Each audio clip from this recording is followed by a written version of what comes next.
Tamara Laroux was 15 years old. She was a troubled teenager. One day, she took a gun her mother had and put it against her chest, and she pulled the trigger. Her body was rushed to the hospital, but she said her soul went somewhere else. I was convinced that there was no way to live a completely happy life. And if I couldn't live happy, I didn't want to live at all. It began with a divorce, a broken home. And I believe that through that, my mentality began to form and began to develop a sense of rejection because I didn't understand. I was a small child and didn't understand adult things. And so I felt the breakup was all about me. That sense of rejection just really grew. I began to perceive myself as a burden to other people. And so I would take little bitty comments that were relatively insignificant. I would make it into a really big deal. Those little seeds in my life, I began meditating on over and over. And as I grew, the rejection began to grow. What is wrong with me? And so I believe that the only answer for me was to end my life. I walked to my mother's room thinking I don't want anyone to see me because I'm so determined to end my life, to end the void, to end the suffering, to end the loneliness, that nothing was going to stop me. I began crying out and I began screaming out to God, God, forgive me. And the gun went off. Well, she's written a book called Delivered. Tamara Laroux is here with us. Hey, it's good to see you. Thank you, Pat. It's a tremendous book. Thank you. That was a 38 police special. Yes. Your mother had in her drawer. I understand a voice said to you, don't shoot your face. It did, Pat. When I was headed on my mission, I was so determined not to live. And when I held the gun initially, I placed it up to my head. And a voice spoke to me and said, remove that from your head and place it at your heart.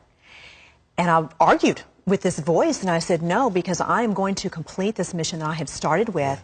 And so all of a sudden I get a vision of what I would look like if I was, to some bizarre reason, survive that. And then I got a vision of what I would look like, and I felt a compassion for my family.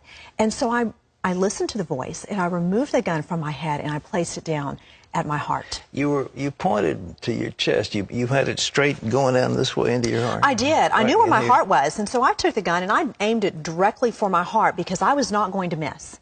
And I wanted that gun to send me into eternity because I was so desperate for my pain and my suffering to end. So you pulled the trigger and there was a loud bang, and then what happened? Pat, when I pulled that trigger, I knew my body was dying.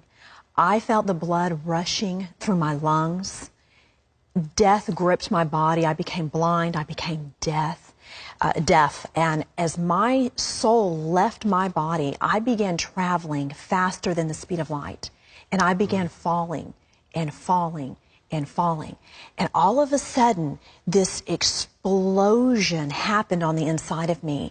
It was as if there was like a sulfuric type acid burn that consumed me in every way. It was so hideous and terrifying. There are no words to describe the level of pain and the type of burn that I was experiencing. What was it? It was hell, Pat. It was what the Bible describes as hell. It was the fire of hell. And when I looked around, not only was I in a place of death, but I now had become death. I was no longer in a place where there was peace. I was in a place of total torment. Were you terrified? I had become fear. Oh, you've become fear. I had become a being of fear. You know, the Bible describes that death is the absence of God. Yeah, yeah. And so in the absence of God, in the absence of anything good, your soul actually transforms into a being of fear, which is the opposite of love. So my being, my person, turned into a being of fear, a being of pain, a being in total isolation. There wasn't anybody else around you. Pat, I could look out and I could see thousands, millions of people that were all around me, but I was unable to communicate with them. Was it like a lake? Was it molten? It was like I don't know that it was like a lake. There was it's hard to describe. I guess you could say it was a lake. It was a huge sea of people. Yes, and there were many, many chambers that were all around me. And all of the people that were there were in the same formless being, screaming out in agony, in total terror, in a hideous scream. Then there was no end to it, Pat. There are no words to describe how horrific this was. They were screaming in agony. They were screaming in agony, and because they had become total beings of death. Yeah. And that's hard for the physical mind to understand those things. But when I would look at it, I remember looking at an individual, particularly, and they were as close to me as you are. And when I saw them, Pat, I knew everything about them. I knew every sin they had committed. I knew my knowledge about their life was completely full. I knew everything they had done wrong. I knew their thoughts. I knew their emotions. I knew the will. I knew everything I could think upon. My wisdom was in its fullness. It was like a Harvard degree instantly, you know. But it didn't matter. It didn't matter. In that hideous state of a burning torment, the only knowledge that mattered was that Jesus Christ was Lord. And here I am in this state of agony, indescribable agony, and the only thing that mattered was that I never surrendered to the lordship of Jesus Christ. Was this like regret in your mind as part of that fear? Absolutely regret. There was so much regret and shame and guilt that I had believed a lie and that I had believed the deceit. And when I looked out across the lake, across the heavens, I could see the entire universe, Pat. And it was like the earth was magnified. And there was a mutual feeling, a mutual understanding of everyone, the thousands and millions of people that were there with me, that we did not want anyone to go where we were. We wanted people to go back to earth and warn everyone, don't believe the lie, do not be deceived by your enemy, do not come here. Is that in your mind prior to this that ever could have seen anything as horrible as that? No, no. Never. And now I read the Bible and I see the Bible, how it describes hell. Yeah. And I look at my experience, and there are no words to describe what I experienced, Pat. Was there any end to it for these people? No, there was no end. No end? No end. And you could look across the Gulf expanse, and you could see heaven. You could see the peace, the joy, the love, the wholeness. And you knew you were never going to experience that, because time does not exist in eternity. Time does not exist at all. And so you know you are there forever with no relief. The burn will never stop. The screaming will never stop. And the only thing you can do is hope that no one else will come where you are. It's the most horrible prospect when you think of it. I mean, human mind can't conceive of anything as absolutely awful as that. You cannot. The human mind cannot, in our physical state, cannot understand spiritual things at all. But you know, Pat, what is so amazing is God's love was so incredible that before I actually shot myself, I cried out to God to forgive me. And in that cry of desperation of forgiveness, God heard me. And He is so faithful to His word and to His promise that in my screaming and in my agony and in the revelation of what I experienced, God came down from heaven, and this hand scooped me up, Pat, and picked me up. And I realized I was not in hell because I shot myself. Because no act can take you to hell as if no act can take you to heaven. We are saved by faith. Yeah, okay. And so I realized that I wasn't there by my actions. I was there because I didn't receive Jesus as my Lord. And so when this hand picked me up and took me over the vast expanse, took me over that gulf fix, And it's huge. But to God, it's just like a simple, But that's what simple Jesus dividing said line. in the parable. There's a great gulf between us fixed. Yes. And there was a great gulf. A great gulf. And it was of nothingness. Yeah. Dark, just nothingness. And when I went over that and I entered into God's presence, Yeah. Pat, now, you can't describe God's presence either, but it was love. And I had now left a place of death and torment and darkness. And now I had entered into a place of love and light. And I experienced God's wholeness. I experienced His grace and His mercy. And there was unity with Christ that is indescribable. My pain was gone. My torment was gone.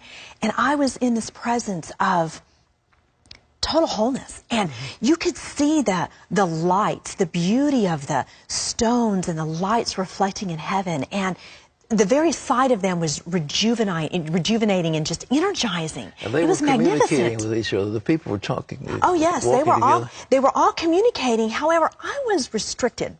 You were. I was not allowed to take part in any of that.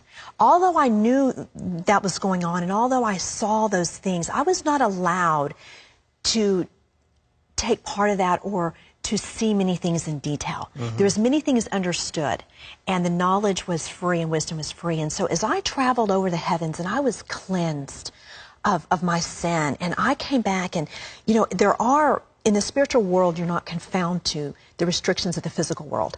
And so I came right back into the roof of my home, and they laid my body, the vessel of God laid my body back, my soul back into my body.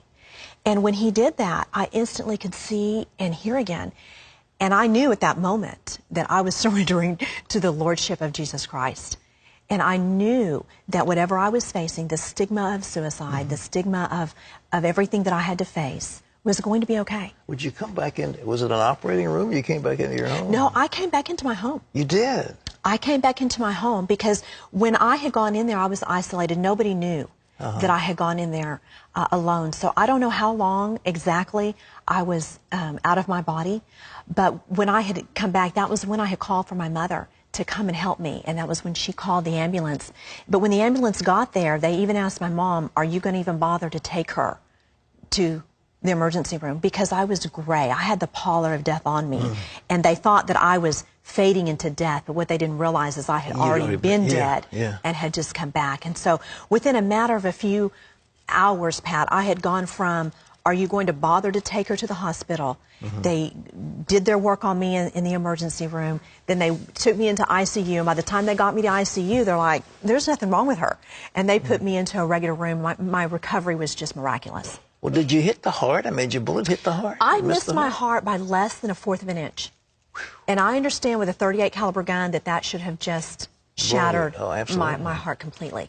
Well, according to your book, the attendants, and when you were lying there, they weren't too complimentary. They were complimentary. They're a little suggestive. It was quite humiliating. Here I was going through a situation that is humiliating in itself. You know, being in a state of emotional just despair. And then I had gone in there and the emergency crew were just, you know, making sexual innuendos and just, you know, having fun. And to them, it was just work. You know, they were just working. Did they know you were alive and hearing all this? Oh, I was very coherent. I mean, they were looking at me for a response. Yeah. And my response was just, you know, I kind of smiled like, I can't believe you're saying this. You know, but that was part of, God used that, Pat. He works all things for our good. Sure. And He used that to show me, Tamara, you have got to not be afraid of people. There is only one fear you should have, and that is a reverent fear for me. And you were 15 years old. I was 15 years old. What's happened since? You know, it's amazing. You know, you hear testimonies of how God just completely delivers you emotionally. That didn't happen with me, Pat. Although when I came back, God healed me of hopelessness. But He did not deliver me emotionally instantaneously. And I began my journey. And on this journey, it has been a wonderful journey.